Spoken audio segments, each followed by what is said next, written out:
নমস্কার, আজ আমি আবার চলে এসেছি আরও একটি মঙ্গলবার আপনাদের জন্য আরও কিছু সুন্দর কবিতা উপহার নিয়ে। আজকে আমি যে কবিতাটি আপনাদেরকে পড়ে শোনাবো আমার লেখা, সেই কবিতাটির নাম রেখেছি আমি নীরবতা। নীরবতা এক ভীষণ অস্ত্র, যা দিয়ে না দৈহিক আঘাত করেও ক্ষত বিক্ষত করে দেওয়া সম্ভব। আবার অন্যদিকে যদি বলি, নীরবতা একাধারে হয় অস্ত্র, অন্য ধারে অন্যায়ের বিরুদ্ধে রুখে দাঁড়ানোর এক মৌন অনশনের প্রতিবাদ, যা দিয়ে অসম্ভব কাজকেও করে দেওয়া সম্ভব। কি হচ্ছে না তো বিশ্বাস? তবে বলি দু চারটে কথা খাস।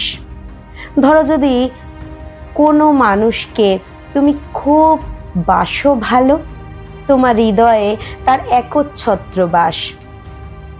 হঠাৎ কখনো তার জীবনে এলো অন্য কিছু গুরুত্বপূর্ণ, দিতে চায় না তোমায় সময়, কিংবা দূরে সরাতে চায় তোমায়। তুমি তাকে না করে বারবার বিরক্ত কথা করো বন্ধ। করেই দেখো একবার, তার যতই কিছু না আসুক যাক, মনের মধ্যে হবে তোলপাড়। তার কথা বলা বন্ধ করেছো, সঙ্গে যার। কথা বলা বন্ধ করেছো, সঙ্গে যার। তার দর্প হবে চূর্ণ।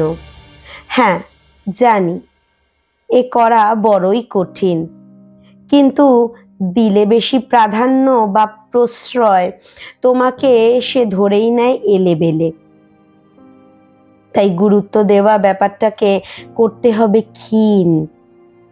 নীরবতা এমন এক শক্ত ঢাল, পেরিয়ে কোনো আঘাত আসতে পারে না ভিতরে, বাধ্য হয়ে থমকে যায় দ্বারে।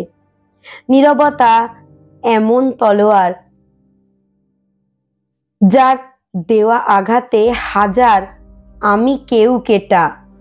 তোকে কেন দেব পাত্তা, এরম ভাবা মানুষের মাথায় হয় বজ্রাঘাত। তা সে যতই না দেখাক, তখন সে ভাবতে বাধ্য, ধুর আগে নি খোঁজ, কি করছে সে রোজ, ইগো আমার দূরে থাক। আজকের আমার কবিতা যদি আপনাদের ভালো লেগে থাকে তাহলে অবশ্যই বলবো আমার চ্যানেলটি সাবস্ক্রাইব করতে ভুলবেন না, পাশে থাকা নোটিফিকেশন বেল আইকনটি হিট করে দিতে ভুলবেন না, যাতে সবার আগে আপনাদের কাছে নোটিফিকেশন পৌঁছে যায়। আর আমার সমস্ত চ্যানেল পেজেসের লিঙ্ক আমার ডেসক্রিপশনে দেওয়া থাকে।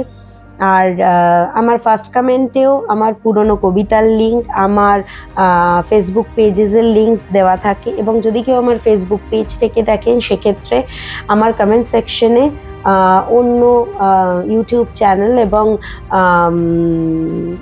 পুরনো যে কবিতা বা আমার যে আরেকটি চ্যানেল আছে যেটির নাম হচ্ছে আভিয়ান্স অ্যাভিনিউ, সেখানে আমি কার্টুনস দিয়ে থাকি, সমস্ত বয়সের লোকেদের জন্যই, পার্টিকুলারলি বাচ্চাদের জন্য নয়।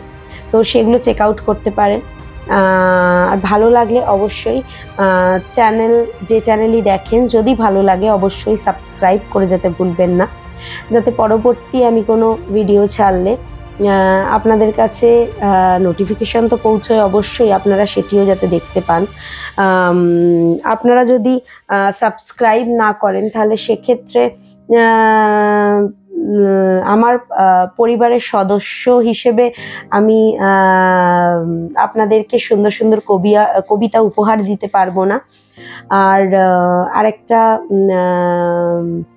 ফেসবুক পেজেস থেকে দেখলে অবশ্যই ফলো করতে ভুলবেন না। আর আমার আরও একটি ফেসবুক পেজ রয়েছে যেটাতে আমি আমার ডান্স আর আমার হ্যান্ডক্রাফটের জিনিসপত্র, অর্পিতাস ক্রিয়েটিভ অর্পিতা নামে একটি পেজ রয়েছে, যেটাতে আমি আমার আঁকা হ্যান্ডক্রাফটের জিনিসপত্র, ডান্স এগুলো দিয়ে থাকি। সেটা ভালো লাগলেও চেক আউট করতে ভুলবেন না। সেটা যদি ভালো লাগে অবশ্যই পেজটি ফলো করতে ভুলবেন না। আর আমার অপুস পোয়েটিক ফ্লেভার্স এর কবিতাগুলো যদি আপনাদের পছন্দ হয়ে থাকে, যদি শ্রুতিমধুর লেগে থাকে, যদি রিলেটেবল লেগে থাকে রিয়েল লাইফের সাথে, যদি মনে হয় যে আমার লেখার যে বাঁধনি সেটা আপনাদের ভালো লাগছে, আপনাদের শুনতে ভালো লাগছে, তাহলে অবশ্যই আমার চ্যানেলটি আবারও মনে করিয়ে দেবো সাবস্ক্রাইব করতে ভুলবেন না। অবশ্যই কমেন্টসে জানান আপনাদের কবিতাগুলো ঠিক কীরকম লাগছে, আমার কিছু মডিফিকেশন করতে হবে কিনা, বা কবিতার বিষয়বস্তু সাজেস্ট করতে পারেন। আমার যদি মনে হয় আমি কবিতা লিখতে পারবো এটাতে, আমি তাহলে অবশ্যই কবিতা লেখার চেষ্টা করব। আবার অন্য একটা মঙ্গলবার আরও একটা দিন একটা নতুন কবিতা নিয়ে আপনাদের সামনে হাজির হয়ে যাব। ততক্ষণের জন্য টাটা, ধন্যবাদ।